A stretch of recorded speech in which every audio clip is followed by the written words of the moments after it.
ونصلي على رسوله الكريم أما بعد فأعوذ بالله من الشيطان الرجيم بسم الله الرحمن الرحيم رب اشرح لي صدري ويسر لي أمري واحلل عقدة من لساني يفقهوا قولي رب زدني علما۔ حدیث نمبر 7۔ سیدنا عبداللہ بن عباس نے ابو سفیان سے یہ واقعہ بیان کیا کہ ہرقل جو شاہ روم تھا، روم کا بادشاہ تھا، اس ٹائم 2 بڑی سلطنتیں تھیں، جیسے کچھ عرصہ پہلے امریکہ اور رشیا۔ اس وقت کی بڑی سلطنت تھی روم۔ ہرقل نے ان کے پاس قریش کے قافلے میں ایک آدمی بلانے کو بھیجا۔ اس سے اس کے صاحب شعور ہونے کا پتہ چلتا ہے۔ تحقیق کرنا صاحب شعور ہونے کی دلیل ہے۔ اور اس وقت یہ لوگ تجارت کے لیے شام گئے ہوئے تھے، اور یہ وہ زمانہ تھا جب رسول اللہ صلی اللہ علیہ وسلم نے قریش اور ابو سفیان سے ایک وقتی عہد کیا ہوا تھا۔ جب ابو سفیان اور دوسرے لوگ ہرقل کے پاس ایلیا پہنچے، جہاں ہرقل نے دربار طلب کیا تھا، اس کے گرد روم کے بڑے بڑے لوگ، علماء، وزراء اور امراء بیٹھے ہوئے تھے۔ ہرقل نے ان کو اور اپنے ترجمان کو بلایا۔ کوسچن یہ ریز ہوتا ہے کہ ترجمان کی کیا نیڈ تھی؟ اس لیے کہ وہ عربی زبان کو اس طرح نہیں سمجھتا تھا، اور اگر وہ کچھ کہتا تو ہو سکتا ہے کہ اس کو سمجھ نہ آتی۔ پھر ان سے پوچھا کہ تم میں سے کون شخص رسالت کا دعویٰ کرنے والے کا زیادہ قریبی عزیز ہے؟ ابو سفیان کہتے ہیں کہ میں بول اٹھا کہ میں اس کا سب سے زیادہ قریبی رشتہ دار ہوں۔ یہ سن کر ہرقل نے حکم دیا کہ اس کو میرے قریب لا کر بٹھاؤ اور اس کے ساتھیوں کو اس کی پیٹھ پیچھے بٹھا دو۔ ہرقل کی سمجھداری تھی کہ رشتہ دار کو بلایا۔ رشتہ دار ہی زیادہ حالات کا علم رکھنے والے ہوتے ہیں، اور غلط بیانی کرنے کے سارے رستے بند کر دیے کہ اگر اس نے جھوٹ بولا تو تم مجھے بتا دینا۔ کتنا عقل مند شخص تھا ہرقل، جو شاہ روم تھا، کہ اس نے تحقیق بھی کی اور کتنے اچھے انداز میں تحقیق کی۔ پھر اپنے ترجمان سے کہا کہ ان لوگوں سے کہہ دو کہ میں ابو سفیان سے اس شخص محمد صلی اللہ علیہ وسلم کے حالات پوچھوں گا۔ اگر یہ مجھ سے کسی بات میں جھوٹ بول دے تو تم اس کا جھوٹ ظاہر کر دینا۔ ابو سفیان کہتے ہیں کہ اللہ کی قسم، اگر مجھے اس بات کی شرم نہ ہوتی کہ لوگ میرے اوپر جھوٹ بولنے کا الزام لگائیں گے، تو یقیناً میں آپ صلی اللہ علیہ وسلم کی نسبت غلط باتیں بیان کر دیتا، بیکوز اس وقت تک وہ ایمان نہیں لایا تھا۔ پہلی بات جو ہرقل نے مجھ سے پوچھی وہ یہ کہ اس شخص کا خاندان تم لوگوں میں کیسا ہے؟ میں نے کہا وہ تو بڑے اونچے عالی نسب والے ہیں۔ ہرقل نے کہا اس سے پہلے بھی کسی نے تم لوگوں میں ایسی بات کہی تھی؟ میں نے کہا نہیں۔ کہنے لگا اچھا اس کے بڑوں میں کوئی بادشاہ ہوا ہے؟ میں نے کہا نہیں۔ پھر اس نے کہا بڑے لوگوں نے اس کی پیروی اختیار کی یا کمزوروں نے؟ میں نے کہا نہیں، کمزوروں نے۔ پھر ہرقل بولا کہ ان کے پیروکار بڑھتے ہیں یا کم ہوتے ہیں؟ میں نے کہا ڈے بائی ڈے انکریز ہو رہے ہیں۔ پھر ہرقل نے پوچھا کہ ان لوگوں میں سے کوئی ان کے دین میں داخل ہونے کے بعد ان کے دین سے بدظن ہو کر مرتد بھی ہو جاتا ہے؟ میں نے کہا نہیں۔ پھر ہرقل نے پوچھا کہ کیا وہ کبھی وعدہ خلافی کرتے ہیں؟ میں نے کہا نہیں۔ اور اب ہم ان کی طرف سے مہلت میں ہیں، ہماری اس سے صلح کی ایک مقررہ مدت ٹھہری ہوئی ہے، معلوم نہیں وہ اس میں کیا کرنے والا ہے۔ ابو سفیان کہتے ہیں میں اس بات کے سوا اور کوئی جھوٹ اس گفتگو میں شامل نہ کر سکا۔ ہرقل نے کہا کیا تمہاری اس سے کبھی لڑائی بھی ہوتی ہے؟ ہم نے کہا ہاں۔ بولا پھر تمہاری اور اس کی جنگ کا کیا حال ہوتا ہے؟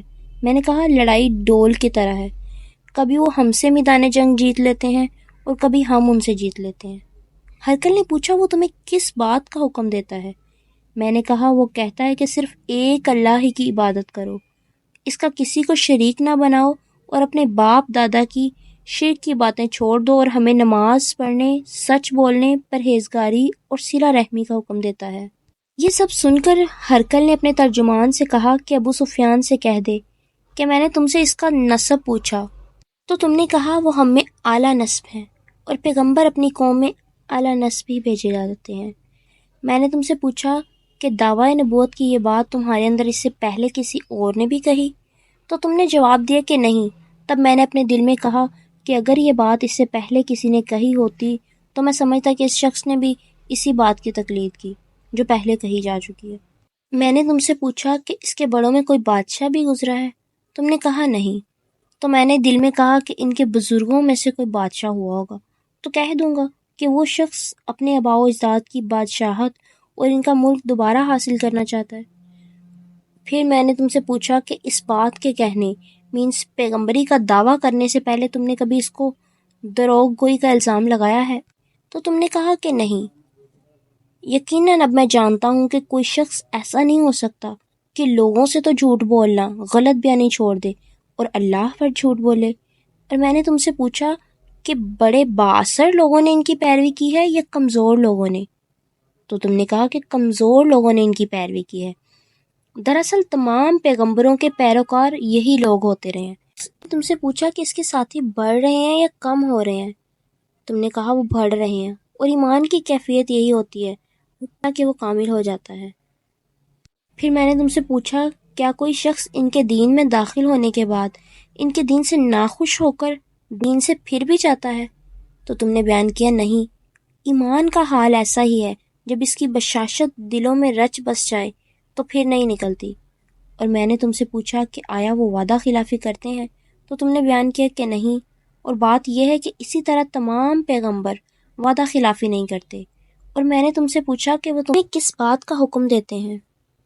تم نے کہا وہ ہمیں حکم دیتے ہیں کہ اللہ کی عبادت کرو، اس کے ساتھ کسی کو شریک نہ ٹھہراؤ، اور تمہیں بتوں کی پرستش سے روکتے ہیں، سچ بولنے اور پرہیزگاری کا حکم دیتے ہیں۔ لہٰذا اگر یہ باتیں جو تم کہہ رہے ہو سچ ہیں تو عنقریب وہ اس جگہ کا مالک ہو جائے گا کہ جہاں میرے یہ دونوں پاؤں ہیں۔ مجھے معلوم تھا کہ وہ پیغمبر آنے والا ہے، مگر مجھے یہ معلوم نہیں تھا کہ وہ تمہارے اندر ہوگا۔ اگر میں جانتا کہ اس تک پہنچ سکوں گا تو اس سے ملنے کے لیے ہر تکلیف گوارا کرتا۔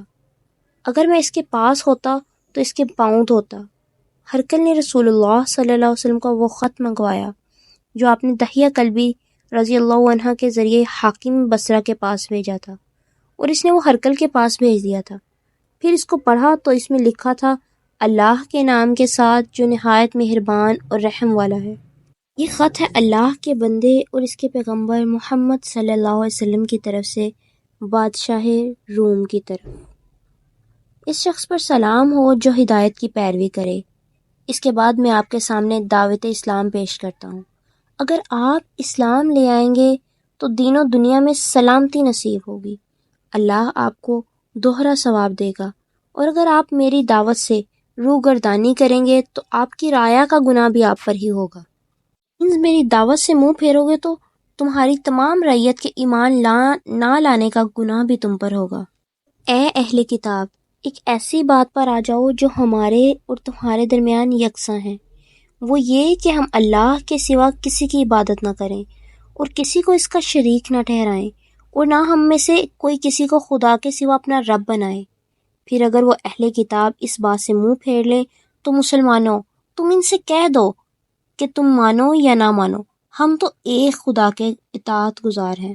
ابو سفیان کہتے ہیں کہ جب ہرقل نے جو کچھ کہنا تھا کہہ چکا اور آپ صلی اللہ علیہ وسلم کا خط پڑھنے سے فارغ ہوا تو اس کے ہاں بہت ہی شور ہونے لگا، آوازیں بلند ہوئیں اور ہمیں وہاں سے نکال دیا گیا۔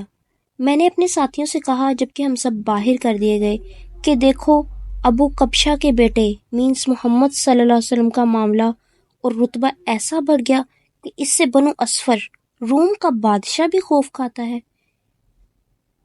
مجھے اس وقت سے اس بات کا یقین ہو گیا کہ آپ صلی اللہ علیہ وسلم عنقریب غالب ہو کر رہیں گے، حتیٰ کہ اللہ نے مجھے مسلمان کر دیا۔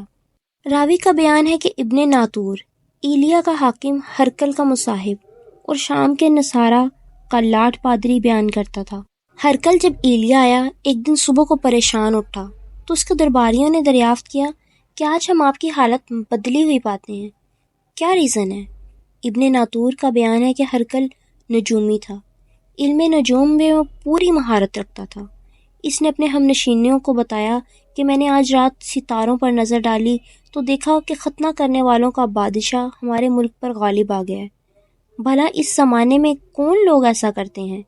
انہوں نے کہا کہ یہود کے سوا کوئی ایسا نہیں کرتا، سو ان کی وجہ سے پریشان نہ ہوں، سلطنت کے تمام شہروں میں یہ حکم لکھ بھیجیے کہ وہاں جتنے یہودی ہوں سب قتل کر دیے جائیں۔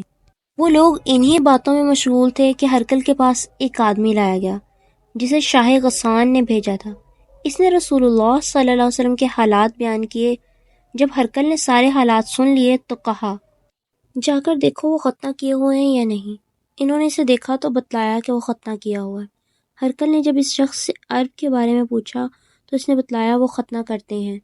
تب ہرقل نے کہا، یہی محمد اس امت کے بادشاہ ہیں جو پیدا ہو چکے۔ پھر اس نے اپنے ایک دوست کو رومیہ خط لکھا اور وہ بھی علم نجوم میں ہرقل کی طرح ماہر تھا۔ پھر وہاں سے ہرقل حمص چلا گیا۔ ابھی حمص سے نکلا نہیں تھا کہ اس کے دوست کا خط اس کے جواب میں آ گیا۔ اس کی رائے بھی حضور صلی اللہ علیہ وسلم کے ظہور کے بارے میں ہرقل کے ہی موافق تھی کہ محمد صلی اللہ علیہ وسلم واقعی پیغمبر ہیں۔ اس کے بعد ہرقل نے روم کے بڑے آدمی کو اپنے حمص کے محل میں طلب کیا اور اس کے حکم سے محل کے دروازے بند کر لیے گئے۔ پھر وہ اپنے خاص محل سے باہر آیا اور کہا، اے روم والو، کیا ہدایت اور کامیابی میں کچھ حصہ تمہارے لیے بھی ہے؟ اگر تم اپنی سلطنت کی بقا چاہتے ہو تو پھر اس نبی حضرت محمد صلی اللہ علیہ وسلم کی بیعت کر لو اور مسلمان ہو جاؤ۔ یہ سننا تھا کہ پھر وہ لوگ وحشی گدھوں کی طرح دروازوں کی طرف دوڑے مگر انہیں بند پایا۔ آخر جب ہرقل نے اس بات سے ان کی یہ نفرت دیکھی اور ان کے ایمان لانے سے مایوس ہو گیا تو کہنے لگا کہ ان لوگوں کو میرے پاس لاؤ۔ جب وہ دوبارہ آئے تو اس نے کہا، میں نے جو بات کہی تھی اس سے تمہاری دینی پختگی کی آزمائش مقصود تھی، سو میں نے دیکھ لی۔ تب یہ بات سن کر وہ سب کے سب اس کے سامنے سجدے میں گر پڑے اور اس سے خوش ہو گئے۔ بالآخر ہرقل کی آخری حالت یہی رہی۔ ابو عبداللہ کہتے ہیں کہ اس حدیث کو صالح بن کیسان، یونس اور معمر نے بھی زہری سے روایت کیا ہے۔ وآخر دعوانا ان الحمد للہ رب العالمین۔ السلام علیکم ورحمۃ اللہ وبرکاتہ۔